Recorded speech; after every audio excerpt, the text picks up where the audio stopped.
Hello! I'm Elaine, and I'm a tour guide in the French Quarter. I do ghost tours. And I am not going to tell you the stories that I tell on my tour, because you gotta pay for those. But if you want to hear some interesting things that have happened to me while I'm leading random drunk people around the French Quarter, I got you. So Halloween is definitely my favorite holiday, but oh my god, this year it's been messy. And we're not even to Halloween Day yet. It's just the week leading up to it, and it's a hot mess. Everyone is being too loud. Everybody is like breaking all the rules. People are just doing whatever the hell they want, talking over us, making rude jokes, being awful. Yesterday I had a group that they weren't bad most of the time, but they kept running off to get drinks, and whenever they'd come back, they'd continue their conversation even when they were interspersed back in the group, and kept having to be like, guys, you're back to the group, you need to be quiet. But my favorite guest from yesterday, I had just finished telling the story that back in the 90s, that location used to be a BDSM club.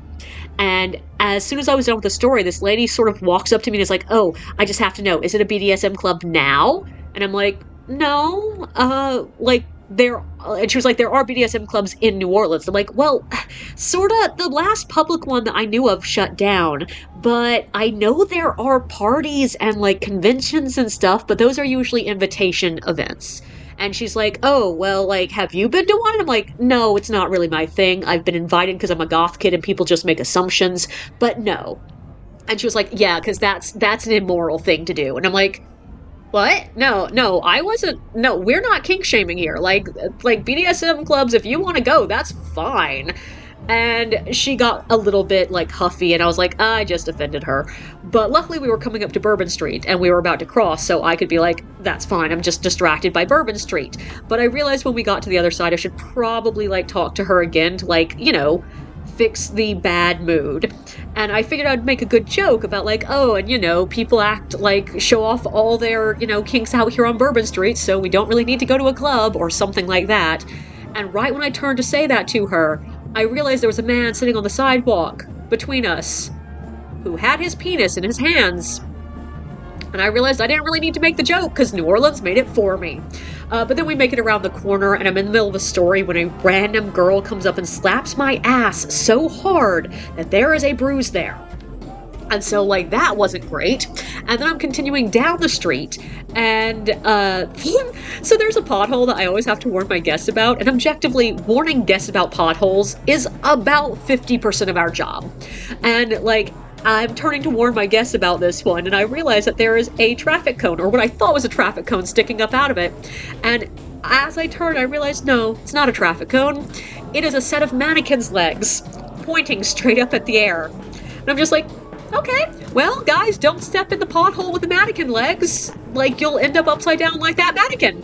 And we go a couple feet further on, and there's a random guy fighting with his friend, and the only phrase we can hear clearly is, bro, if you don't like grandma, I don't fuck with you.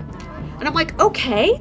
And to interrupt that, luckily I have a chance to point out another pothole to my guest. And I turn to my guest and be like, hey guys, don't trip in this other pothole where the other half of the mannequin is. Because yeah, the top half of the mannequin, the torso, head, arms, was sticking up out of this other pothole. And she had red pasties on, she was wearing a curly wig, she had on several Mardi Gras beads, and had her arms up as if she was doing touchdown arms. And I was just like, great. That is an acceptable way to mark a pothole in New Orleans. It's fine. I really intended to go back and photograph it today, but sadly it was not there anymore. But luckily I talked to another tour guide who did see the mannequin, so it's not my imagination. She was there, I promise. But tonight was just kind of messy. That is not fun at all. Like, it was just everyone being loud, and my guests themselves were very good, but everyone around us was being so messy. The acrobats were out, the screamers were everywhere. But the real problem, of course, was the La Laurie mansion. And last night when I got there, there wasn't really a space for me to park, so I had to park too close to another guide and had to do the thing where I'm like, guys, get real close, because I cannot talk loud because I'm way too close to somebody else. But tonight, luckily, even though, yes, I was too close to another guide when I got there, there was an enormous SUV parked between us. And even though I hate those enormous SUVs, they are great sound barriers. So I figured, okay, even though I'm too close, this will be fine. And I start my story, and I'm maybe a quarter of the way in when somebody comes up and parks on the other side of me, one car away. And this is not an SUV, this is a car. There is no sound barrier between us. So suddenly I have to be louder. And that means that I know the girl on the other side of the SUV was having to be louder. And then another group passing by us gets trapped because their group's coming both ways. And suddenly everyone is having to shout. And it's just like, oh my God, this is getting too loud. My head hurts. And like finally that quiets down because the group that was there when I arrived left. And I am barely getting started on the story again when these three random women come up and just join my group. And I can see they're wearing stickers from another tour. So I'm like, guys, what's going on? But I do give them time to realize it's not their tour and they're just standing there. So finally I'm like, hey, are we blocking you? Can I like help you? And they're like, oh, it's okay. We're just cheating. We're just stealing the story. And I have been doing this 8 years, and I've never had anyone just bald faced tell me that they are stealing my story. Which means that A, they know it's stealing, and B, they know they're not allowed to do this. And I sort of blinked at them blankly for a minute before I was finally like, you can't do that. You didn't pay for this tour. And she's like, I know, but we're just going to steal the stop. And I'm like, no, and she's like, well, what are you going to do? So I took my group back to the location where the previous tour guide had been. I'm like, okay, well, we're doing the story here. And as I'm walking away, I hear these women be like, well, we're going to call and complain. And I'm like, go for it.